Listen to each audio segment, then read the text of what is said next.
the man awoke from a bathtub full of water. Unbeknownst to him, in his struggle, he pulled out the drain cork, and soon the water was pouring down the tub. Unbeknownst to Adam, a key was also sucked into the drain along with the water. As he stands up, Adam discovers that he is tethered by an iron chain. In the darkness of the chamber, Adam could only scream for help. Suddenly, the lights flicker on, and the intense brightness makes it difficult for him to open his eyes. It takes Adam a while to adjust. It's at this moment that he notices another man across from him, similarly bound with thick iron chains on his legs. More frighteningly, there was a pool of blood on the floor in the center of the room, and in the pool of blood lay a disfigured man, holding a tape recorder in his right hand and a gun in his left, who had apparently killed himself for some unknown reason. Witnessing this scene, both men are momentarily bewildered. Adam, in a frenzy, pulls at the iron chains, screaming for help, but to no avail. The man told Adam to calm down. It was obvious that someone had tied them up here. Seeing Lawrence's composed expression,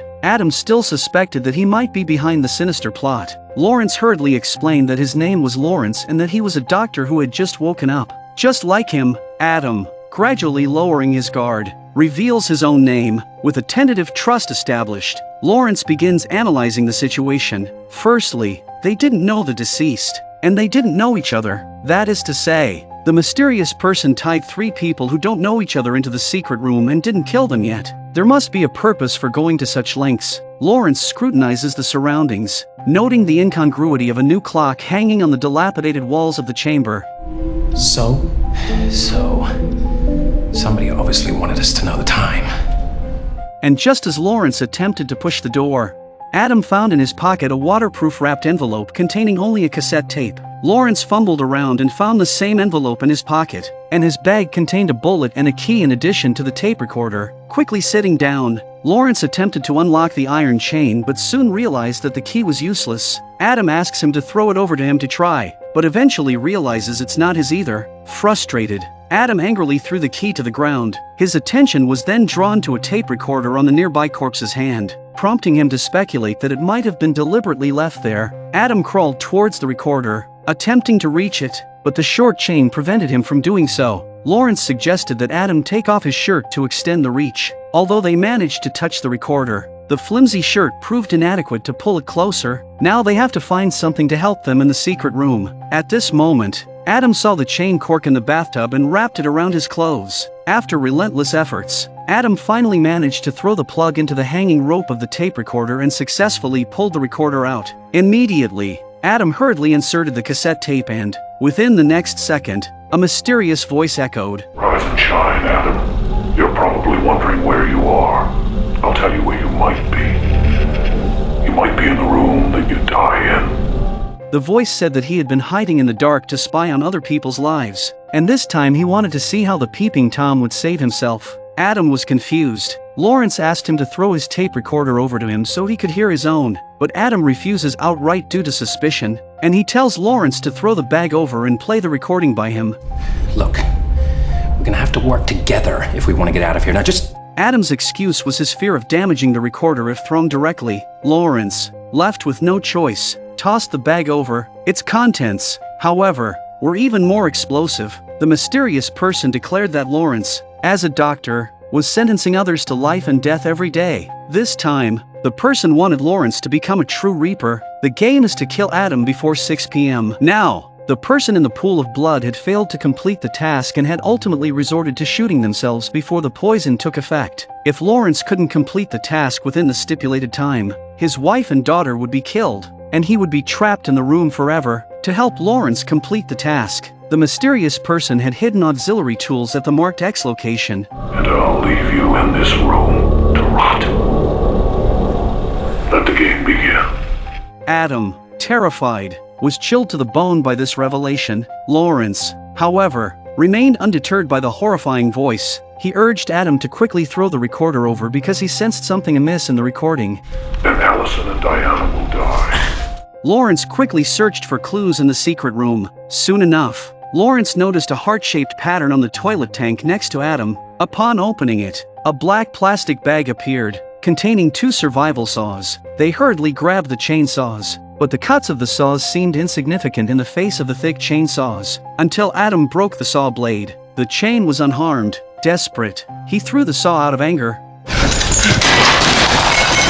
Observing this, Lawrence also gradually halted his futile efforts. However, Lawrence, being rational, realized something was wrong. The other party might not want them to saw through the iron chain but instead wanted them to amputate their own legs for a chance to escape. Faced with this brutal method, Lawrence finally figured out who the mysterious person was. Recently, several horrific massacre cases have occurred in the local area. The victims were all locked into secret rooms with various deadly contraptions, engaging in a life and death game. What remained consistent was the discovery of a cassette tape with a judgmental scent at the crime scenes. The perpetrator selected individuals who led unremarkable lives as targets for the sadistic games. Moreover, the police found that the killer enjoyed closely observing their perverse games. Internally, the police dubbed the serial killer Jigsaw due to the nature of the crimes. Lawrence knew about this because the killer had left behind a pen at the crime scene the last time. Fingerprint analysis confirmed that the prints matched Lawrence's, while the pen indeed belonged to Lawrence. He had never been to the crime scene. However, he hesitated to provide an alibi for the day because he was on a date with his mistress. Eventually, to shake off suspicion, he reluctantly disclosed this to the police. Looking back, it seemed that the killer had targeted him since then. Adam, finding this absurd, refused to believe the story and accused Lawrence of orchestrating their predicament. Immediately, Adam picked up a broken piece of glass and threatened Lawrence to reveal the truth. However, in the next second, Adam discovered that the shard he held was a two-way mirror. He quickly realized that someone had been monitoring them. Adam hastily picked up random objects and smashed the entire mirror, finally uncovering the hidden camera. On the other end of the surveillance system, the killer watched them with keen interest. Enraged, Adam wanted to destroy the camera, but the bulletproof glass rendered him powerless. Lawrence sarcastically remarked that Adam's actions were futile. Now past midnight, their top priority was to locate the hidden X. Despite careful observation, they found no anomalies, leading to renewed frustration. Lawrence remembered the mysterious man's threat to his family and took out his wallet to pray, and threw it to Adam to let him appreciate the photos inside. However, as Adam flipped through the pictures, his expression changed. Among them were indeed photos of a mother and daughter being kidnapped, with the clue to the X mark on the back. It read, "Sometimes, only by closing your eyes can you truly see." Adam thought about the items hidden in the recording, meant to assist Lawrence in completing the task. If Lawrence found out his family was genuinely abducted, it would drive him to madness. Adam, unwilling to challenge human nature, discreetly concealed the photos. But in the face of this predicament, Adam finally decided to try and make a breakthrough. Adam asked Lawrence to turn off the lights. The next second, a fluorescent X icon appeared behind Lawrence. Lawrence quickly grabbed a saw, smashed the wall, and retrieved a box hidden inside. But it was locked. Adam remembers the key in the envelope. He picks it up from the floor and throws it. Lawrence opens the box to reveal a mobile phone, cigarettes and a lighter, the sudden appearance of which excites them. Adam, triggered by the craving for a smoke, asked for a cigarette. However, Lawrence noticed a note at the bottom. It read that although the cigarettes were harmless, the blood on the man lying on the ground was highly toxic. Lawrence could kill Adam without using a gun. Unfazed by the temptation, Lawrence decided to call the police, only to discover the phone only had a receive function. The joy turned into despair as they realized the limitation. Suddenly, Lawrence remembered why Adam knew that turning off the lights would reveal the X's location. Faced with Lawrence's incessant questioning, Adam had no choice but to take out the photo. Learning that their family members were kidnapped, Lawrence broke down emotionally. Seeing this, Adam also blamed himself for hiding the photo. Lawrence, with a fierce gaze, looked at Adam, anxious. Lawrence decided not to sit around and wait for his turn, and he looked fiercely at Adam. Lawrence then dipped his cigarette into the poisonous blood on the ground when Adam wasn't looking, and then he switched off the lights in the room. The murderer, who was monitoring the scene, immediately lost sight of the scene and could only hear their whispers in the darkness. When the murderer was confused, the lights came on again. Unbeknownst to he, Lawrence and Adam had devised a plan. You still want that cigarette? Yeah. When Lawrence heard this, he bent down to get a cigarette, but instead of taking the one that was stained with blood, he picked up another one that was safe.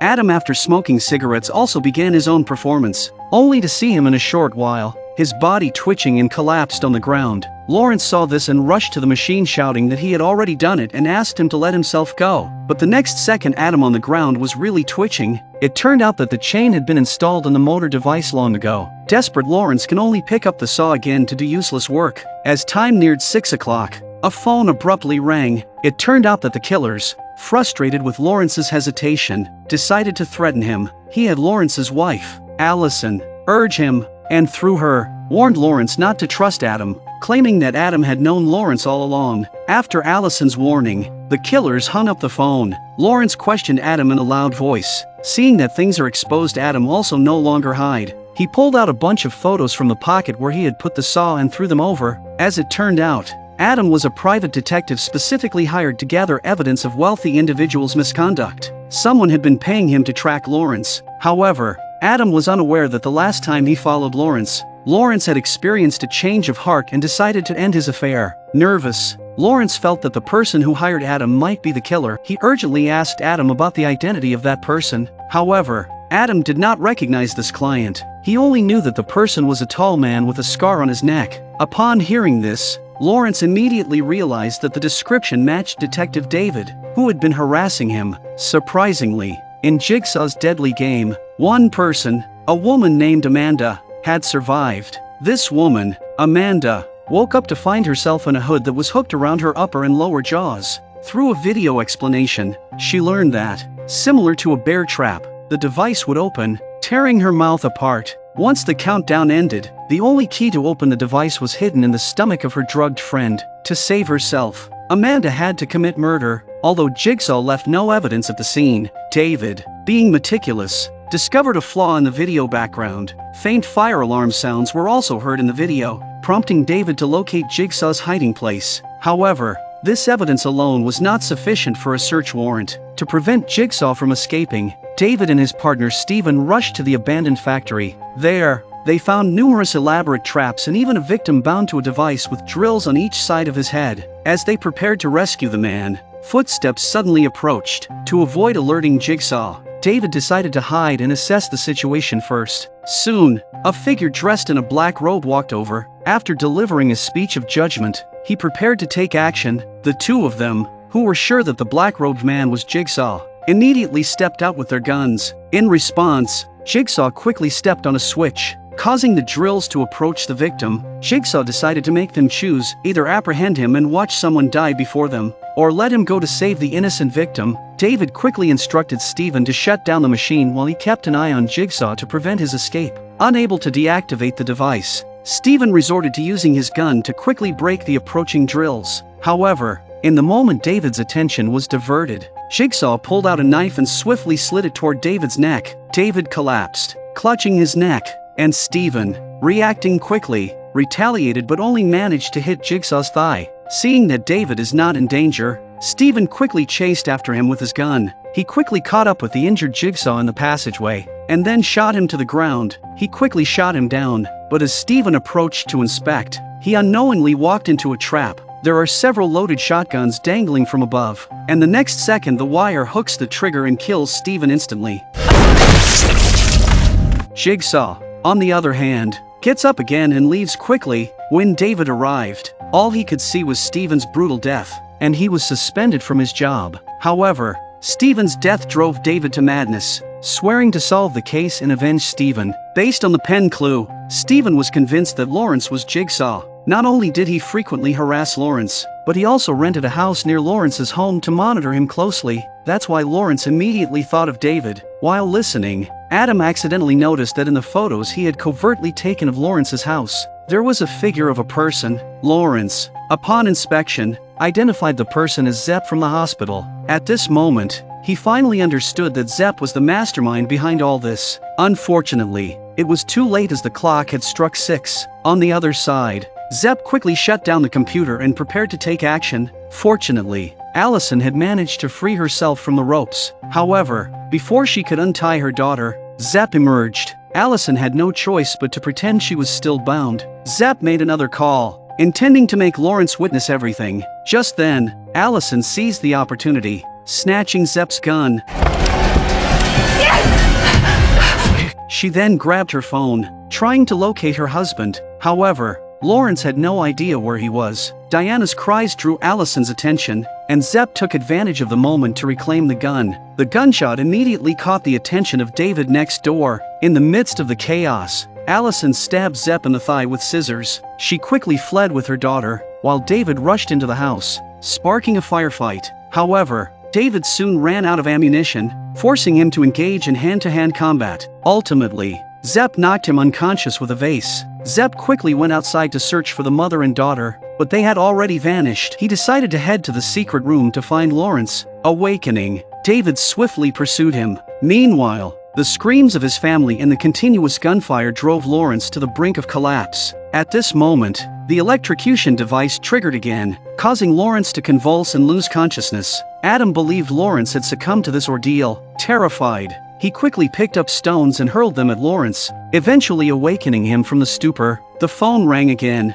and in his desperation, Lawrence reached out, but due to the earlier toss, he couldn't reach it. The dual torment of body and mind caused Lawrence to lose his initial composure. He forgot how to instruct Adam to reach the tape recorder. Now, all he knew was that his family was in danger. In despair, Lawrence decided to comply with Jigsaw's wishes. He tightly bound his leg with clothes, then took the saw and ruthlessly cut into his ankle. Adam, witnessing this brutal scene, collapsed in horror. Meanwhile, David and Zepp engage in a fierce chase, with David catching up to and tackling Zepp. However, in the struggle, Zepp managed to counter with a gunshot, fatally wounding David.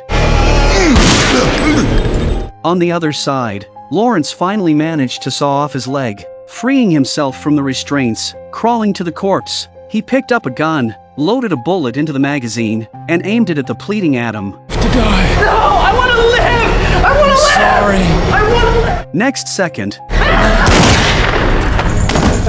at this point the door is finally opened by Zepp, who ignores the cursing Lawrence on the floor and goes to examine Adam's body. Adam does die, but Zepp still raises his gun on Lawrence because Lawrence has timed out. However, at that moment, Adam on the ground pulled Zepp down, grabbing a water tank lid and smashing Zepp's head to pieces. It turned out that Lawrence deliberately shot Adam in the shoulder, injuring him just enough to make the killer believe the ruse and enter the secret room. In an instant, they had silently coordinated again. Lawrence then goes out to call for help, promising that he'll be back to save Adam, and then climbs out the door as Adam looks on hopefully. Meanwhile, Adam searched Zepp's body for any escape tools. Before long, he found the familiar tape recorder, but its contents were chilling. Zepp's body also contained a deadly toxin. All his actions were coerced by Jigsaw. He was just a pitiable person desperate to stay alive. Before Adam could fully process the shock, in the next second, the supposedly lifeless body lying on the ground abruptly rose. He casually rips the disguise off his face,